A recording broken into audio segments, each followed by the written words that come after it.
अंतरिक्ष में दम, चांद पर मजबूत कदम, मन में है विश्वास, हम होंगे कामयाब। अब से चंद्रयान 3 की चांद पर लैंडिंग में सिर्फ कुछ ही घंटे बाकी रह गए हैं, यानी कामयाबी का सबसे बड़ा काउंटडाउन शुरू हो चुका है। पूरे देश के साथ साथ दुनिया की नजरें इस समय चंद्रयान 3 पर टिकी हुई हैं। सभी लोगों को आज की शाम का बेसब्री से इंतजार है, जब चंद्रयान 3 का लैंडर मॉड्यूल चांद की सतह पर उतरेगा। 23 अगस्त शाम 6:04 ये वो टाइम तय किया गया है जब चांद की सतह पर चंद्रयान 3 के लैंडर विक्रम की सॉफ्ट लैंडिंग होगी। जाहिर सी बात है, हर किसी की धड़कनें बढ़ी हुई हैं, क्योंकि चंद्रयान 2 की क्रैश लैंडिंग हुई थी, लेकिन इस दफा तैयारी इतनी तगड़ी है और इसरो के वैज्ञानिकों का दावा है कि चंद्रयान 3 की लैंडिंग तो होकर ही रहेगी। अगर चंद्रयान 3 की सफल लैंडिंग हो जाती है तो भारत के लिए 23 अगस्त का दिन काफी ज्यादा ऐतिहासिक होने वाला है। इसरो ने 23 अगस्त की तारीख भी लैंडिंग के लिए बहुत ही सोच समझकर तय की है। तो चलिए इस वीडियो में आपको बताते हैं कि आखिर 23 अगस्त का दिन ही क्यों, क्या है इसके पीछे की वजह। दरअसल चंद्रयान 3 का लैंडर और रोवर चांद की सतह पर उतरने के बाद अपने मिशन को अंजाम देने के लिए सौर ऊर्जा का इस्तेमाल करेगा। चांद पर 14 दिन तक दिन और अगले 14 दिन तक रात रहती है।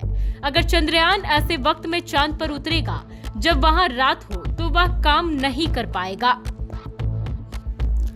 जिस वजह से इसरो सभी चीजों की गणना करने के बाद इस नतीजे पर पहुंचा है कि 23 अगस्त से चांद के दक्षिणी ध्रुव पर सूरज की रोशनी उपलब्ध रहेगी। वहां रात्रि के 14 दिन की अवधि 22 अगस्त को समाप्त हो रही है।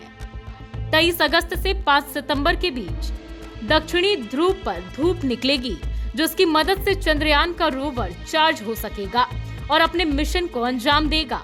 इसको लेकर इसरो के पूर्व डायरेक्टर प्रमोद काले ने बताया कि चंद्रयान के दक्षिणी ध्रुव पर तापमान -230 डिग्री तक चला जाता है। इतनी कड़ाके की सर्दी में दक्षिणी ध्रुव पर चंद्रयान का काम कर पाना संभव नहीं है। यही वजह है कि 14 दिन तक जब दक्षिणी ध्रुव पर रोशनी रहेगी, तभी तक इस मिशन को अंजाम दिया जाएगा। भारत चांद पर बड़ी उपलब्धि हासिल करने की दहलीज पर खड़ा है। चंद्रयान 3 मिशन का लैंडर मॉड्यूल चांद की कक्षा में चक्कर लगा रहा है और जल्द ही लैंडिंग करेगा। चांद के साउथ पोल पर अभी तक कोई नहीं पहुंचा है। चांद के इसी दक्षिणी ध्रुव पर चंद्रयान 3 के लैंडर मॉड्यूल को उतरकर खोजबीन करनी है। लैंडिंग के बाद ये इस जगह पर मौजूद खनिजों के बारे में पता लगाएगा और डाटा इसरो के पास भेजेगा। Tata institute of fundamental research के खगोल विज्ञान प्रोफेसर मयंक एन वाहिया ने कहा है कि चंद्रयान 3 चांद की सतह पर उतरने वाला है। पहले चंद्रयान मिशन ने साबित किया कि चांद पर पानी है।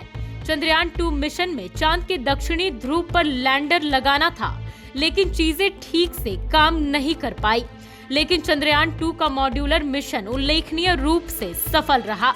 चंद्रमा पर उतरना कितना मुश्किल है, इसका अंदाजा लगाने के लिए आप देख सकते हैं कि रूस लूना 25 को उतारने में सफल नहीं हो सका।